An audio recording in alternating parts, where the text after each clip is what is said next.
एका 27 वर्षीय युवकाचा विहिरीत तोल जाऊन पाण्यात बुडून मृत्यू झाल्याची धक्कादायक घटना समोर आली आहे। मालेगाव आघार सटाणा रोड लगत राहत असलेला धीरज हा युवक घरात पाणी नसल्याने विहिरीजवळ मोटर चालू करण्यासाठी गेला होता। मोटार चालू करून धीरज विहिरीच्या कठड्यावर बसला होता। अचानक त्याचा तोल विहिरीत गेला आणि पाण्यात बुडून त्याचा मृत्यू झाला। घटनास्थळी फायर ब्रिगेडच्या जवानांनी धीरजला वर काढलं। यावेळी पोलिसांनी पंचनामा करून आकस्मिक मृत्यूची नोंद केली आहे।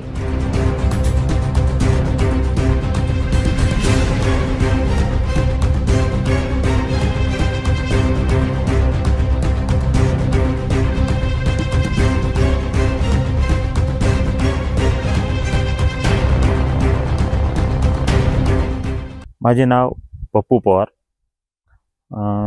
माझा चुलत भाऊ धीरज पवार हा नाशिकहून अक्षय तृतीयानिमित्त घरी आलेला होता आणि तो आज दुपारी घरात पाणी संपल्यामुळे विहिरीवरती मोटर चालू करायला आला आणि मोटर चालू करून रिंगवर बसल्यावर त्याचा अचानक तोल गेला आणि तो विहिरीत पडला तर तो म्हणजे जागेवरच मयत झाला।